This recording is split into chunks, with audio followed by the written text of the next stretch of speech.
Welcome back, everyone. I am so pumped to have you here for today's Explainer, because we are unpacking an absolutely chilling piece of folklore. It's a story packed with family betrayal, supernatural justice, and a deeply tragic central puzzle: the mystery behind Kaila's father. We're going to dissect exactly how a local hero became a despised villain overnight, and how the shocking truth finally came to light. Let's just jump right in. Voices crying at night, a dark shadow. Now that's not just some spooky campfire tale. That was the very real, terrifying rumor surrounding a specific plot of ancestral land in the village of Bilaspur. You see, when our main guy, Kailash, and his fiercely loyal buddy Mohan returned to the village years later, that's the exact warning a local cart driver hits them with about their own property. Talk about setting a suspenseful tone, right? It tells us immediately that something terrible went down on that soil. The village knows it, even if they don't know the whole truth yet.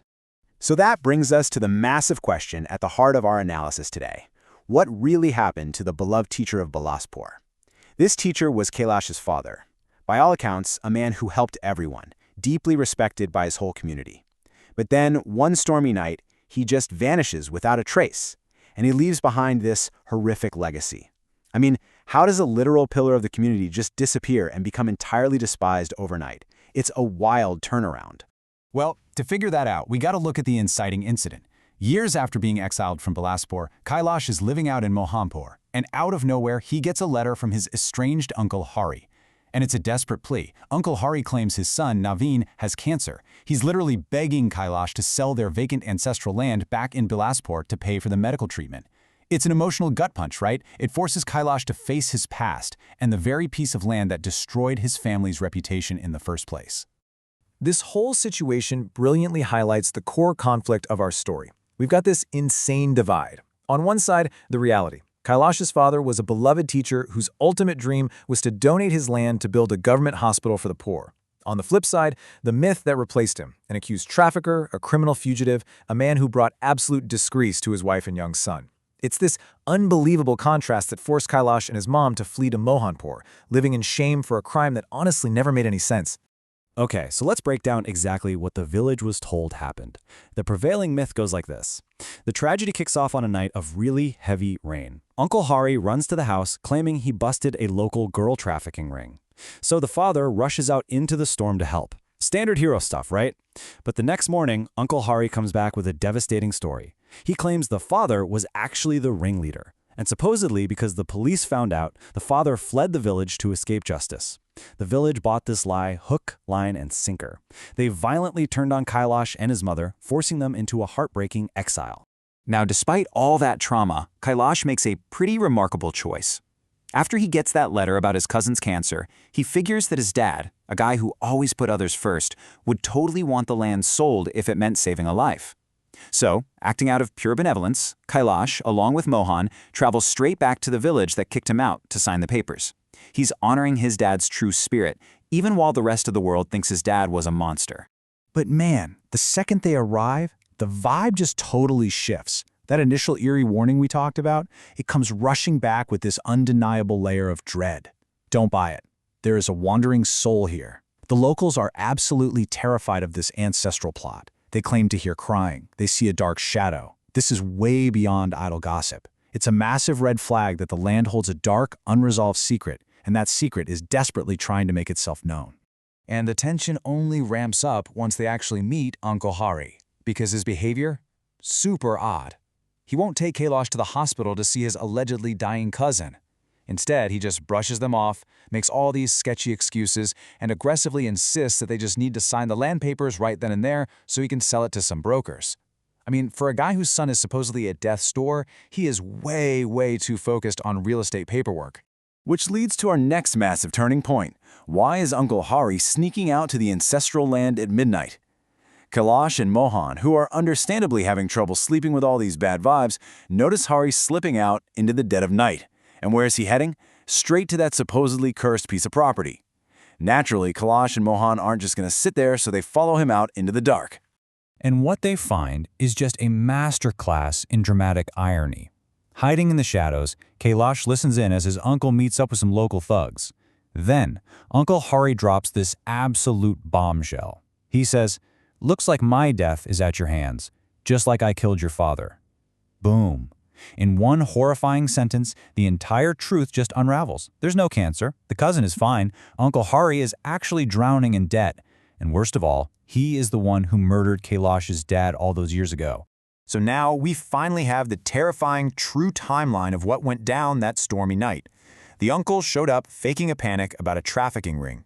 He used that to lure his kind-hearted brother out to the ancestral land. Once he got him out there in the dead of night, he murdered him. And then, by morning, he spun this ultimate elaborate lie to the village. He framed his dead brother as a fugitive criminal, completely covering his own tracks. When you lay it all out, the cold, calculated logic of Uncle Hari's master plan is just sickening. Here's what happened. He racked up massive, secret gambling debts. He demanded his brother sell the land so he could open a liquor store. The father, wanting to build a hospital, obviously said no, so Hari murdered him, buried him right there on the property, and framed him. Why? To make sure the cops would be out looking for a runaway fugitive instead of digging for a corpse. His endgame was to eventually claim the land for himself. He literally put his gambling addiction above his own family's lives. But Uncle Hari made one massive miscalculation. Just as he spots Kailash spying on him and moves in to murder his nephew, just like he did the father, the story takes a hard pivot into the supernatural. A father's spirit rises. That dark shadow the villagers were so terrified of, it wasn't some random demon. It was the restless, protective spirit of the murdered teacher, rising right out of the soil he was buried in to save his son. And honestly, the ghost's first words to his murderous brother are absolutely chilling. He says, "I will hit 2 targets with 1 arrow." Now, what's wild here is that this was actually Uncle Hari's own sinister catchphrase. He'd literally just been boasting with it moments before. By throwing it right back in his face, the father's spirit is proving something major. He's been awake, aware, and silently watching everything unfold on that land for years. He saw the betrayal, the lies, the unending greed, all of it. Which brings us right to the climax. The ghost gets his vengeance. He explicitly calls out the uncle for his gambling, reveals that Hari was actually the one involved in smuggling, and of course, condemns him for the murder. The father declares that trying to kill his own nephew out of sheer greed was the final straw. Uncle Hari crossed the ultimate line, and he is dealt swift, supernatural justice. He pays the ultimate price for a lifetime of sins. With that threat completely neutralized, the tone of the story shifts really beautifully. We hit the deep, emotional, and cultural core of this whole folklore. The spirit says, "Only when my son gives me fire will I get salvation," or mukti. The father explains to a completely stunned Kailash that his soul has been trapped there. He's been unable to move on, just waiting to be reunited with his deceased wife, Kailash's mother. He needs his son to perform the proper traditional cremation rites so he can finally find some peace. So the father's final wishes really come down to 3 crucial steps. First, he needs those last rites from his son for spiritual peace.